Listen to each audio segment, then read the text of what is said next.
Fala galera, eu sou Amanda Caprio, sócia consultora na Posiciona Crescimento Posiciona e venho hoje falar um pouco sobre a minha experiência, quase 20 anos de consultoria, sempre atuando nas áreas de vendas e atendimento, fui me tornando especialista nessa área, onde no começo foi uma coisa meio por acaso, se tornou de fato a minha especialidade. Então hoje eu estou com diferentes segmentos do mercado, todos com as áreas de negócio, vendas e atendimento, marketing, trade, buscando a melhor forma de capacitar e desenvolver os times para que no campo dia a dia, de fato, eles tragam a melhor da sua efetividade. E tem um tema que eu acho que faz uma super diferença para a gente poder preparar essa galera para que eles possam realmente ir para o campo de uma maneira mais efetiva, que é a gente ter visão estratégica de negócio. Esse é um tema que eu adoro falar, de fato, para mim, né, trazer esse olhar de visão estratégica para o negócio, planejamento, gestão de carteira, é algo onde realmente eu transito e gosto muito de estar. Olhando para esse cenário em constante transformação, as mudanças aceleradas, a gente tem um grande desafio de conseguir entender de que maneira conseguimos levar um diferencial para o mercado. Como que eu faço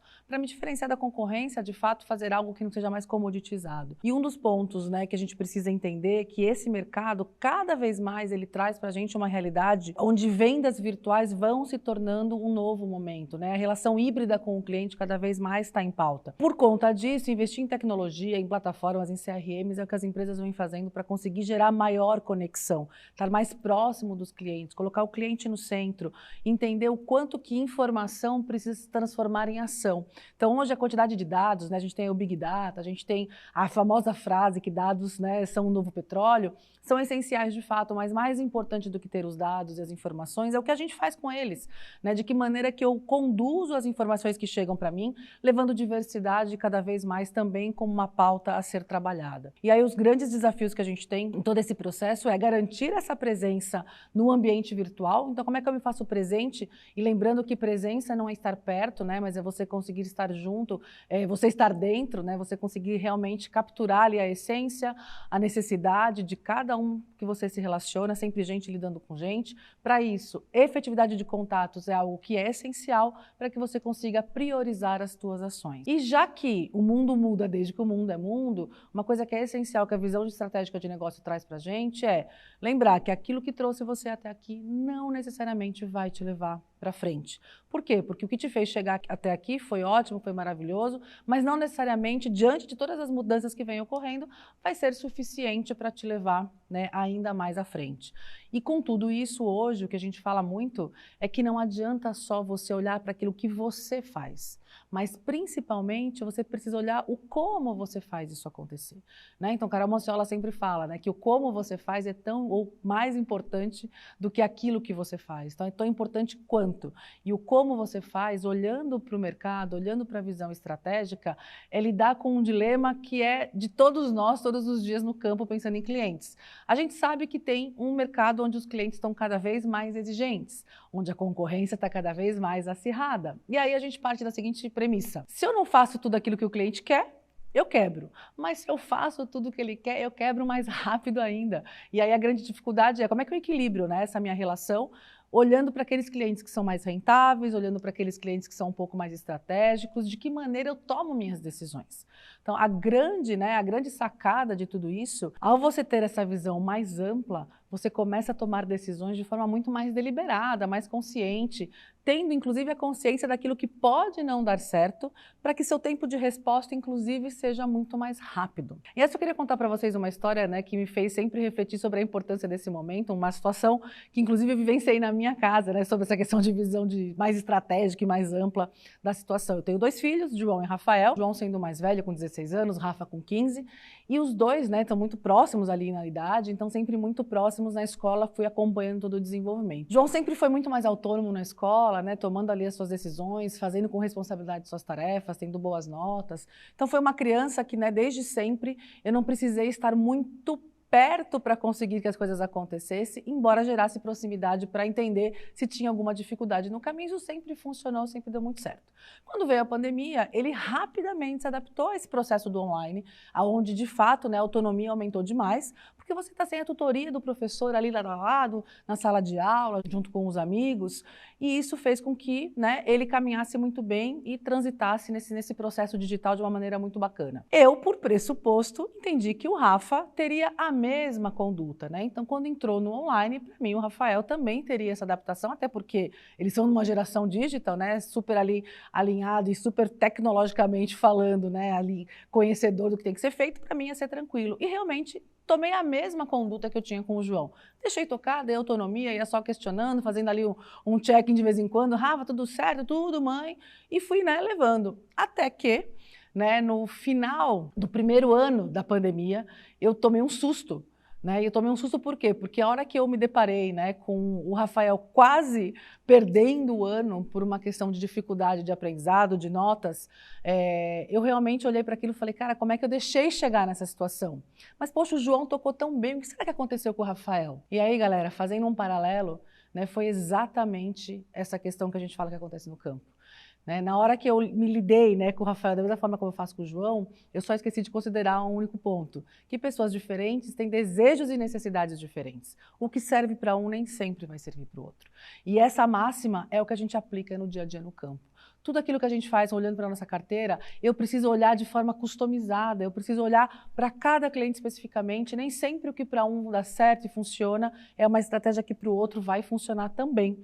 E aí é que a gente entra com a questão, né, da gestão de carteira, desse olhar mais macro, onde você vai poder conectar objeções às ações, onde você vai poder analisar de fato o cenário, entender os potenciais, conseguir direcionar muito melhor os seus recursos, alocar recursos de forma correta, né, impor a sua energia de acordo com a oportunidade, com a necessidade, tudo isso de acordo com o perfil e possibilidades de cada cliente. E quando a gente está falando sobre isso, a gente precisa de um processo para ajudar, né? Como que eu faço isso? Como é que eu defino o objetivo? Como é que eu faço essa conexão entre o que eu posso e o que eu tenho ali em termos de potencial? O que eu preciso analisar? Como é que eu preciso me planejar?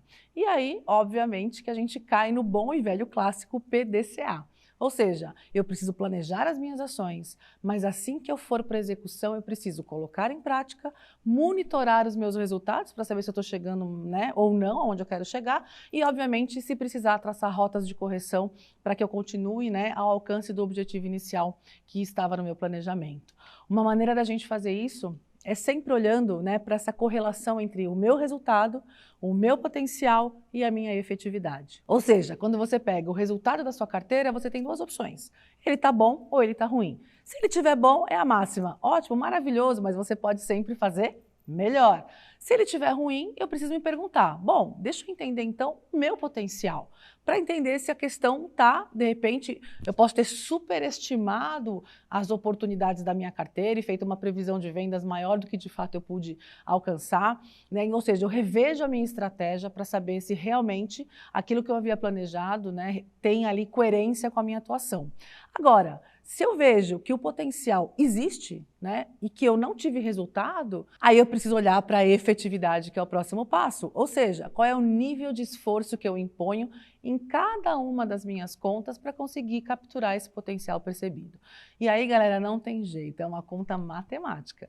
Se você não tem resultado, tem potencial, você precisa rever a sua efetividade, que pode estar ligada a algum recurso mal alocado, pode estar ligada às suas próprias competências, né? Ou seja, quando eu tenho resultado, eu atribuo a mim, mas quando eu não tenho, eu também posso ter que atribuir a mim, na minha competência, na minha capacidade de estar ali dia a dia no campo. Ou então qualquer outro elemento, pode ser que cenário, economia, política, pandemia, o que mais, né, que pode estar afetando a captura desse potencial. Por quê? A partir daí é que você vai traçar um plano para olhar a carteira, num primeiro momento, que é uma visão mais macro, e depois descer para a conta.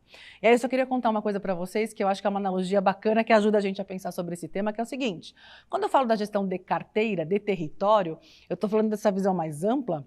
Eu estou querendo fazer como se fosse pegar um helicóptero, você está em cima de um estádio ali, né, fazendo a transmissão de um jogo, olhando tudo o que está acontecendo no campo, lá de cima. Você tem uma visão 360, você vê o campo, você vê a galera se pegando ali na arquibancada, você vê tribuna, você vê a movimentação dos policiais, consegue ter uma noção de tudo o que está acontecendo. Então, a visão de território, ela é essa visão que nos dá a visão do todo, a macro, que você olha de cima e você vai entendendo como é que são esses indicadores. Agora, se você lá de cima enxerga um lance muito bacana ou até polêmico e você quer entender melhor, né, como tudo isso de fato aconteceu, não dá mais para você continuar nessa visão ampla e de cima. Você precisa fazer o quê?